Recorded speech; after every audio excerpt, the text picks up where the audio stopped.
안녕하십니까. 매일 눈으로 세상의 흐름 읽어드리는 와이타임스 정세분석의 축복일입니다.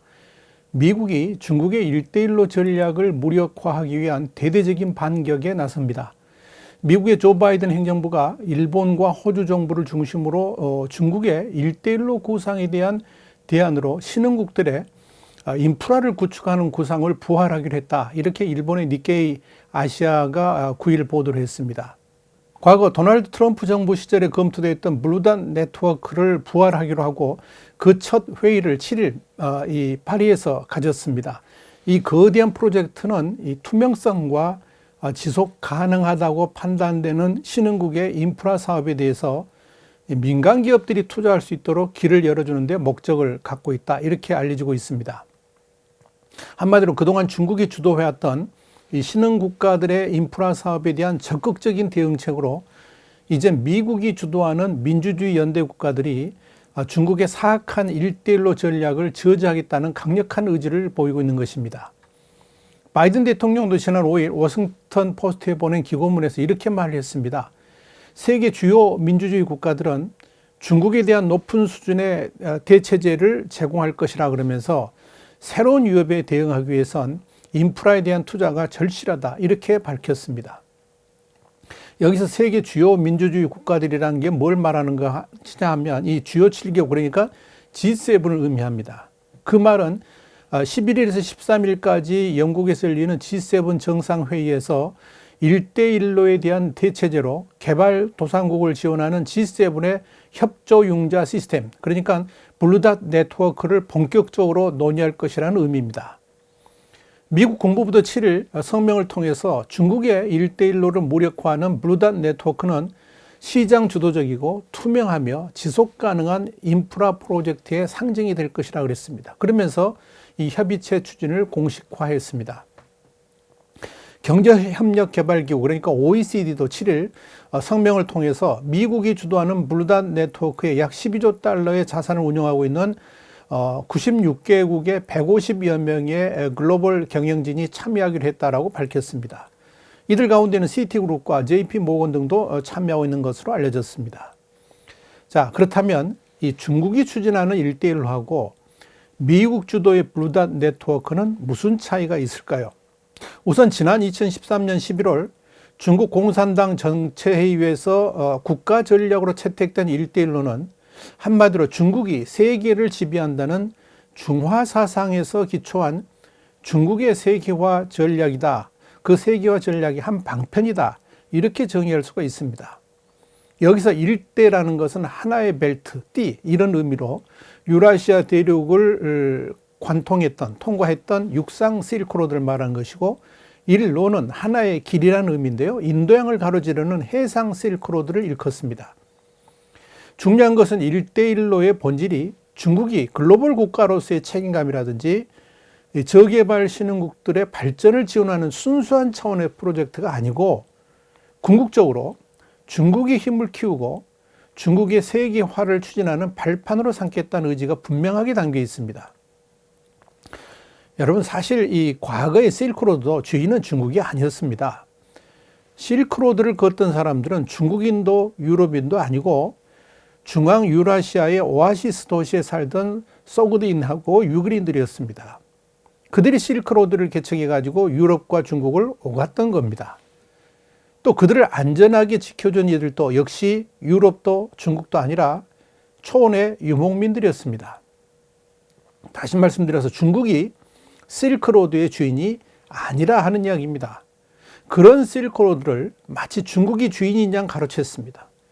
그러면서 바로 그 실크로드라는 멋진 이름으로 1대1로 정책을 펼치고 있는 겁니다.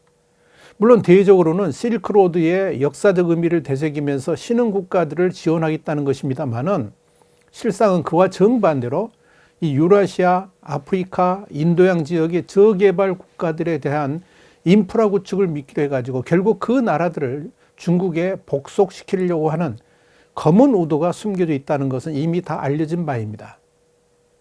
이걸 통해서 미국에 대항하는 중국의 패권을 만들어 가려고 했다 하는 이야기입니다.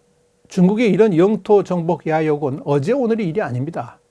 청나라 때도 강희에서 건릉에 이르기까지 이 세 사람의 황제 시대에 걸쳐서, 그러니까 1661년부터 1796년이죠. 이때 실크로드라는 개념으로 신장, 여기 이제 새로운 강이요. 그래서 신장이 됩니다. 신장이라는 이름으로 불리는 서역을 정복하면서 몽골리아와 신장과 티베트를 청제국의 판도로 만들었습니다. 지금의 중국이 그렇게 만들어진 겁니다.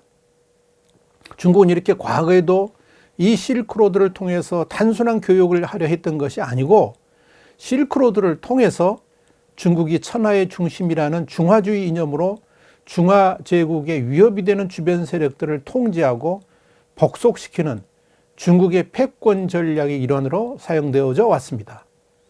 그 실크로드 제국주의가 지금 시진핑 시기에 1대1로 부활한 겁니다. 물론 과거와 다른 것은 노골적인 군사적 방법이 아니라 일단 막대한 자금 지원과 문화적 융단 폭격으로 꿀맛을 빨게 한 다음에 중국이 점점 의존하게 만들어가지고 결국은 그 나라의 영토 주권들을 조금씩 갉아먹는 방식으로 바뀌었을 뿐입니다. 다시 강조합니다마는 1대1로는 경제 문화적 교류와 협력에 국한된 것이 아니라는 것을 꼭 알아야 됩니다. 그러나 미국이 주도하는 블루단 네트워크는 차원 자체가 다릅니다. 저개발국이나 신흥국에 대한 지원을 한 나라가 주도하는 것도 아니고 경제협력개발기구, 그러니까 OECD 그리고 G7 국가연합으로, 그것도 민간 기업들이 참여할 수 있도록 국가가 지원하는 체제로 운영됩니다. 그러니까 특정 국가의 야욕에 끼어들 틈이 전혀 없습니다. 특히 이 중국의 막대한 자금 지원이 지속 가능성이나 투명성 자체가 극히 떨어집니다만은, 블루단 네트워크는 이 신흥국들에 대한 인프라 구축이 실제적으로 그 나라의 국민들에게 혜택이 돌아갈 수 있도록 공개적이고 투명하게 진행된다는 그런 차이가 있습니다. 자, 그러다 보니까 실제적인 자금 지원이라는 차원만 본다 그러면 중국의 1대1로와 비교가 되지 않을 수도 있습니다. 미국의 랜드 코퍼레이션의 데릭 그로스먼 선임 국방 분석가도 바로 그 점을 우려하고 있습니다. 자금력만으로는 중국과의 경쟁 상대가 아닐 수도 있다는 이야기입니다. 그러나 워싱턴에 본부를 둔 국제전략연구센터의 매튜 금맹과 데니얼 랜드 두 전문가는 인프라 투자가 가져올 수 있는 장기적인 수익을 찾는 이 수조 달러의 연금과 보험 자금 같은 이런 미국이 독특한 강점을 갖고 있기 때문에 걱정하지 않아도 된다, 이렇게 주장을 했습니다.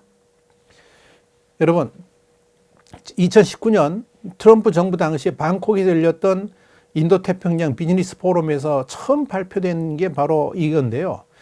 이 중국의 야욕을 읽은 인도가 적극 참여 의사를 밝히면서 결국 이걸 기반으로 해가지고 쿼드도 출범하게 된 거죠. 인도는 지난 2017년과 2019년 중국의 집요한 1대1로 참여를 거부했었습니다. 블루단 네트워크가 본격 거론될 당시에 윌버로스 당시 미 상무장관은 이 구상을 이렇게 표현했습니다. 민주주의 국가들의 인프라 개발 우수성을 고취하고 중국의 약탈적 자금 지원에 대한 대안을 제시함으로써 지속 가능한 경제 성장을 육성하는 다자적 접근법이다, 이렇게 평가를 했습니다.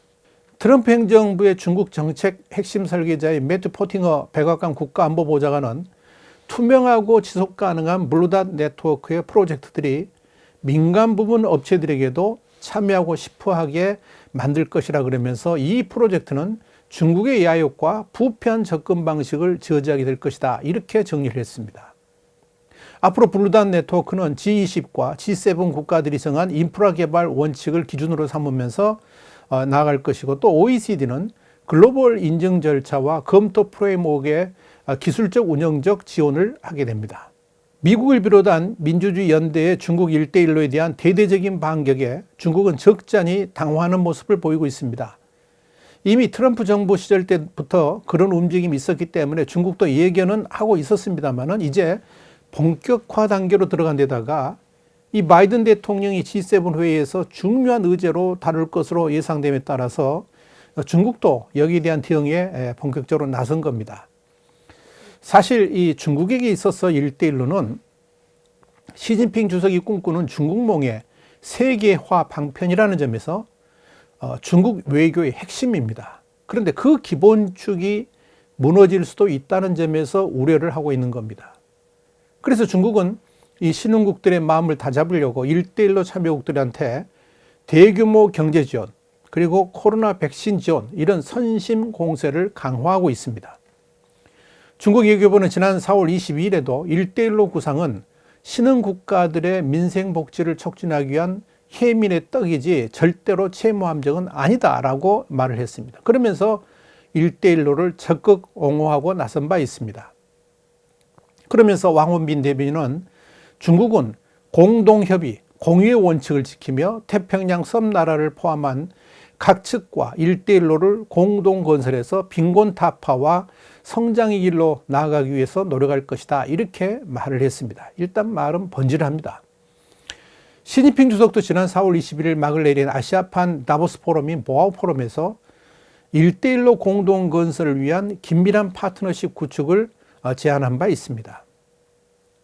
시 주석은 이 포럼의 연설에서 인도네시아, 브라질, 아랍에미레이트, 그리고 말레이시아, 파키스탄, 터키 같은 1대1로 파트너들하고 협력해가지고 백신을 공동 생산할 것이라고 말을 했습니다. 특히 올해 보아우 포럼은 세계 대변화 국면이라는 주제로 중국의 이해, 그리고 세계 변화와 아시아 발전, 1대1로 협력을 중점적으로 논의했다는 점에서 이 미국을 비롯한 민주주의 연대의 1대1로 반격에 대한 방어 성격을 지녔다고 할 수가 있을 겁니다. 그러나 미국이 중국의 1대1로 정책을 좌시하지 않겠다는 분명한 의지를 밝힘으로 인해 가지고 중국의 1대1로가 순항할 것으로 보이지는 않습니다. 중국의 1대1로가 군사적 동진, 그러니까 동쪽으로 전진하는 거죠. 그리고 남진, 남쪽으로 내려오는 거죠. 이런 동진과 남진을 위한 전략이라는 것이 이미 드러났고요. 그것이 곧 미국을 위협하는 중국의 패권 전략이라는 것을 미국이 분명하게 인식했기 때문에 그런 겁니다. 결국 미국의 중국 1대1로 향한 무력화 전략은 중국 봉쇄 정책이라고 해도 과언이 아닙니다. 미국은 냉전 시대에 소련과 동유럽 국가를 향해서 봉쇄 정책을 폈었죠.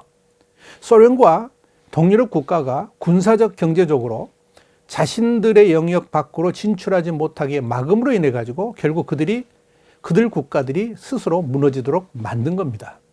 미국이 인도태평양 동맹 등의 이런 민주주의 연대 국가들하고 함께 중국의 1대1로, 그러니까 중국의 경제적 서진, 그러니까 서방 세계를 향해서 나가는 이런 중국의 경제적 서진은 물론이고 군사적 서진까지 맞불을 놓음으로 인해 가지고 이 궁극적으로 중국을 동쪽, 남쪽, 서쪽에서 유연하게 봉쇄하는 신봉쇄 정책에 들어간 것으로 볼 수가 있다. 이렇게 말씀드릴 수 있을 겁니다. 와이타임 정세 분석이었습니다. 다음 시간에 다시 뵙겠습니다. 감사합니다.